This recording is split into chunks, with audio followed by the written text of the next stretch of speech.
Bonjour et bienvenue sur La Boussole, le podcast qui vous aide à vous orienter. Dans ce podcast, la parole est donnée à des étudiants et étudiantes de différents univers pour se faire un retour d'expérience sur leur formation.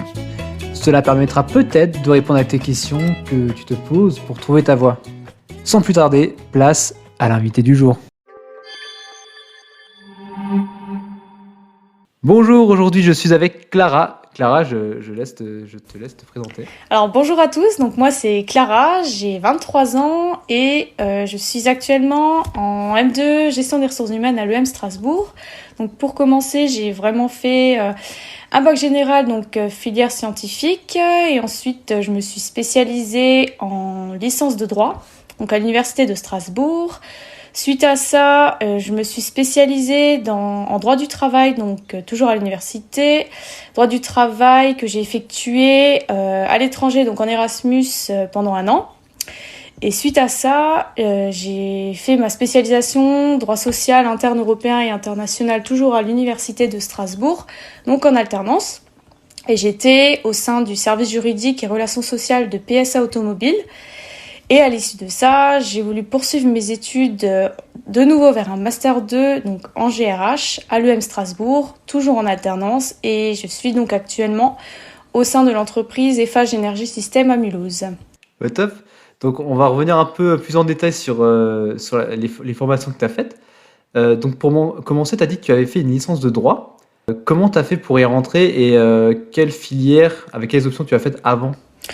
Alors, pour la petite histoire, quand j'étais en terminale, je ne savais toujours pas quoi faire. Donc en seconde, en première, en terminale, je n'ai jamais su dans quoi m'orienter. Donc on m'a dit, fais une filière scientifique, ça t'ouvre des portes surtout. Donc je me suis orientée là-dedans. Et alors à l'époque, c'était admission post-bac, donc Parcoursup s'est ouvert. On m'a demandé de faire un choix. Et donc j'ai dit, bon bah tant pis, je fais une licence de droit, c'est général. Et il faut savoir que, comme dans la plupart des licences, c'est ouvert vraiment à tous. Et donc, c'était dans la limite d'un certain quota, mais le quota est tellement énorme qu'on y rentrait vraiment de plein droit. Donc, il faut juste avoir le bac pour y accéder. C'est ça, le bac suffit. Et alors après, à l'heure actuelle, je ne sais pas comment ça fonctionne, mais à mon époque, c'était le bac et derrière, on avait notre place. D'accord. Et qu'est-ce que tu avais en droit, du coup ? Comme matière, comme gros bloc d'enseignement ? Alors, la licence à Strasbourg est vraiment très générale. Donc, en première année, on fait vraiment les fondamentaux. Donc, ça passe par introduction au droit privé, du droit constitutionnel, de l'histoire du droit. Donc ça, c'est vraiment les matières principales. Il faut aussi un peu de droit de la famille, il me semble. Ensuite, la deuxième année est plutôt droit public et droit privé. Donc on a vraiment ce clivage entre les deux. Et en troisième année, on commence à avoir quelques spécialisations, toujours avec un tronc commun. Donc on s'oriente plutôt droit public ou plutôt droit privé. Et après, on a plein de petites options comme le droit des sociétés, le droit du travail, le droit pénal, etc. Et c'est là que j'ai vraiment vu dans quelle spécialisation je voulais m'orienter. D'accord. Et qu'est-ce que tu dirais à quelqu'un qui aurait peur un peu du droit ? Parce que le droit, quand on en parle comme ça peut faire peur. Exactement. Alors, comme tous les étudiants, j'ai été un peu perdue quand je suis arrivée. Donc, c'est vraiment une matière totalement nouvelle, mais il faut vraiment pas se décourager. On se retrouve dans des cours magistraux à 300 personnes, avec des étudiants à droite à gauche, dans une matière vraiment très très théorique. Et on se retrouve à la fin du semestre avec des cours de plus de 100 pages à apprendre. Il faut vraiment pas se décourager parce que on trouve toujours un certain épanouissement et il y en a qui ont plus ou moins envie d'apprendre et il faut vraiment savoir s'organiser quand on entre à la fac et c'est vraiment la clé de la réussite en fait. Et du coup, après, pour continuer sur le master, comment tu as fait pour accéder à ton master ? Et du coup, qu'est-ce que tu as vu dans ce master-là ? Alors à l'époque, pour entrer en master 1, on y accédait de plein droit. Et donc moi, j'ai voulu la jouer un peu plus ambitieuse, entre guillemets. J'ai fait mon année en Erasmus, donc l'Erasmus c'est sélectif, mais le M1 est de plein droit.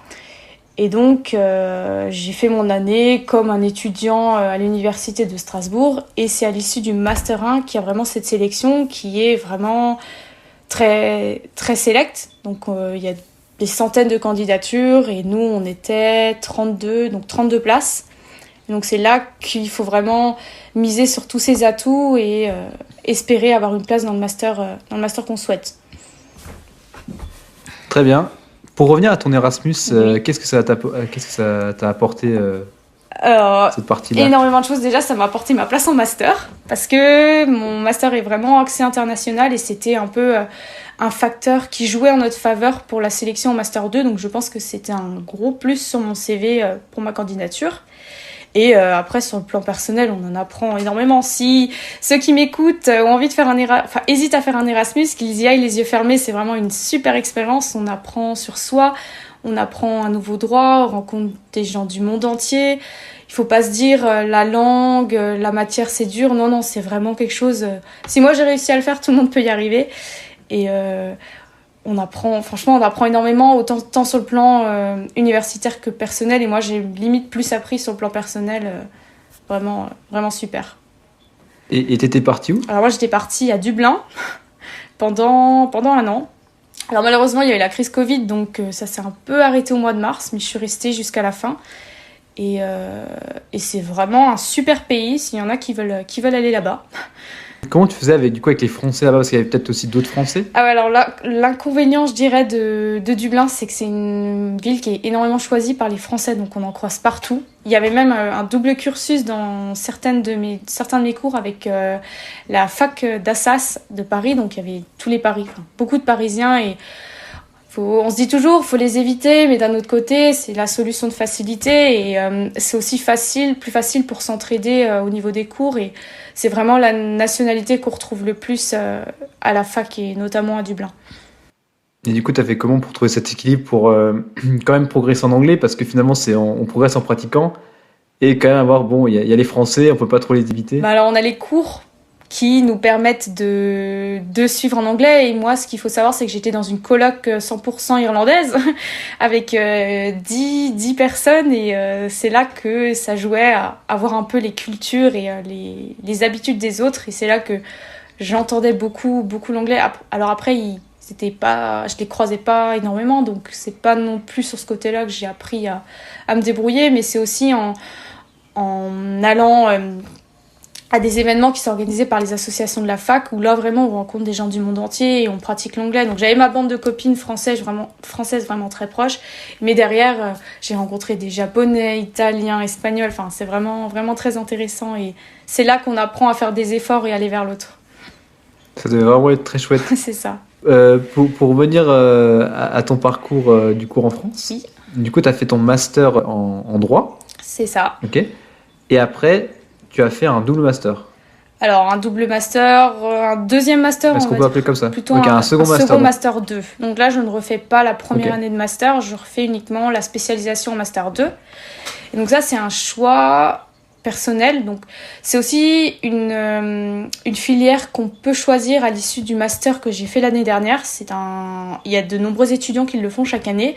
Et cette année, on est 5 étudiants de ma promo à avoir poursuivi à l'UM Strasbourg pour cette spécialisation, pour cette seconde année d'apprentissage.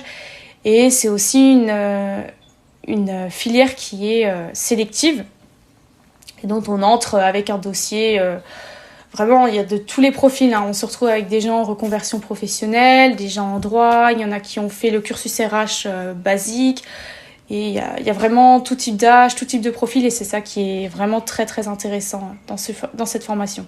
Du coup, dans ce master 2 RH, c'est quoi concrètement ce que vous apprenez?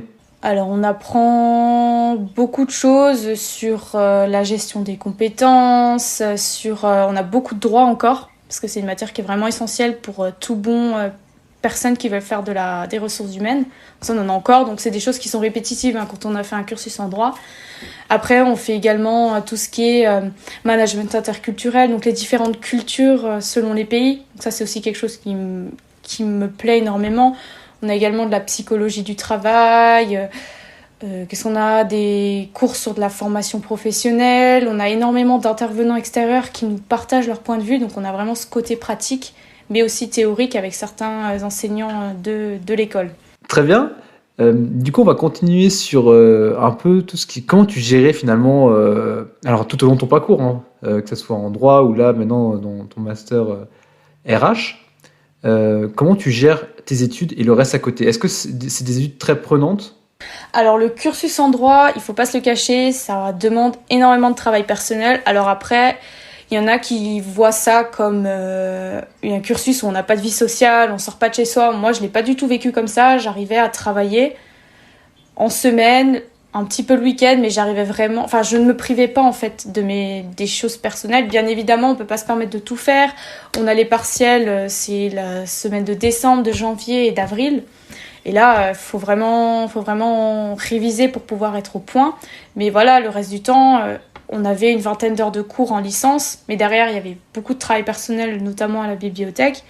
Mais moi, personnellement, je me suis jamais privée de mes passe-temps. Si le week-end, j'avais envie d'aller faire du ski, j'avais envie d'aller en rando, peu importe, je me privais pas. Ça, de ce côté-là, il y avait pas de souci.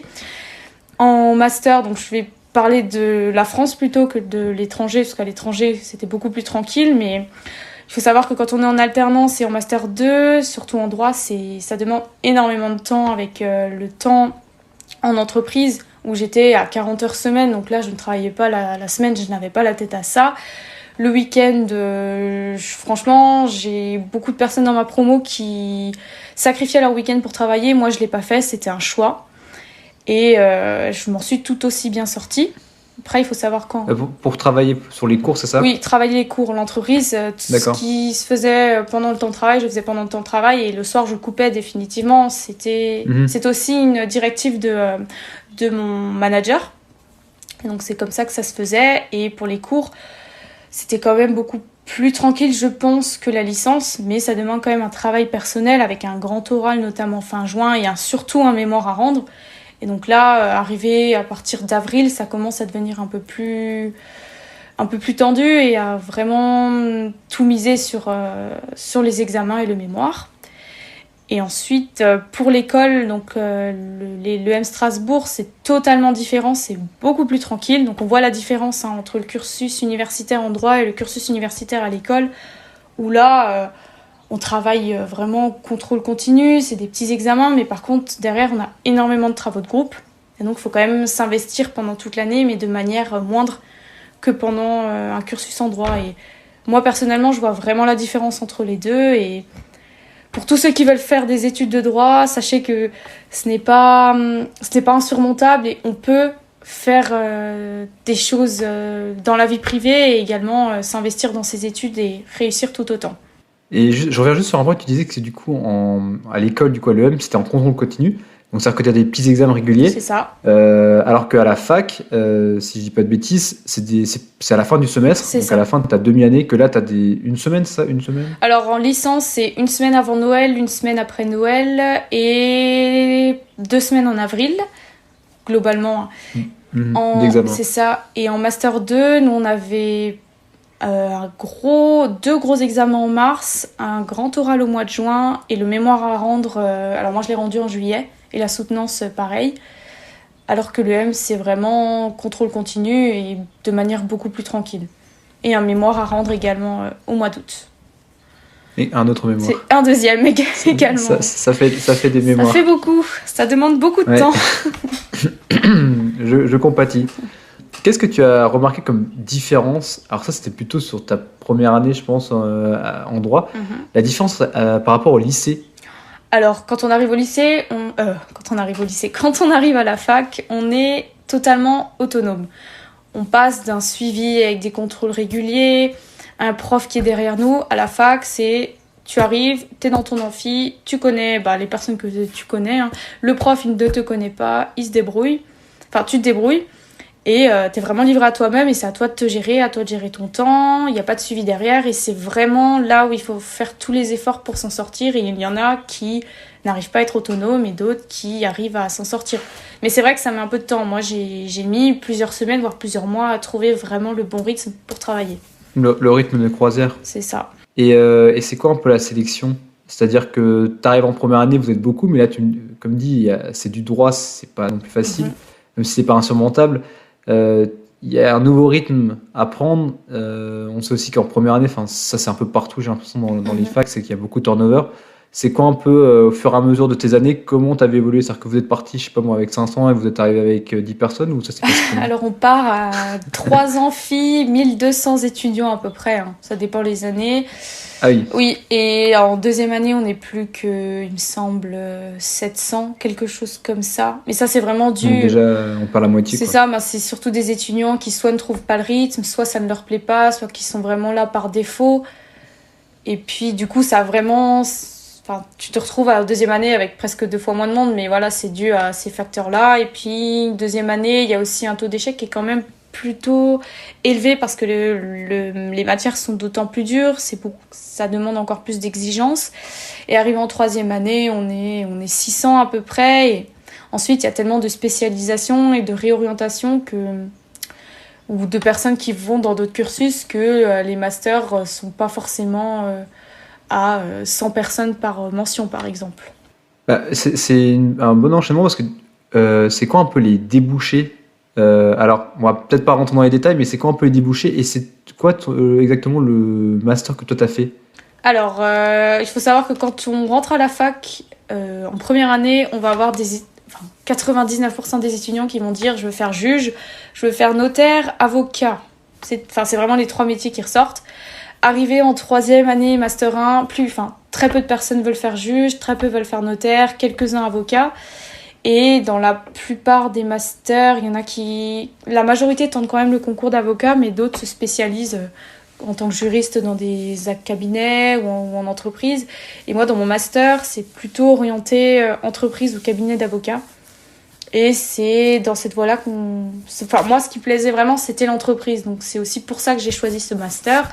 Et je savais que depuis le début que je ne voulais faire aucun concours et que moi, ce que je voulais, c'était vraiment travailler en entreprise. D'où aussi ces choix-là. Mais il y a vraiment énormément de Et d'où aussi le master 2. Enfin, le master 2 2.0. à l'EM.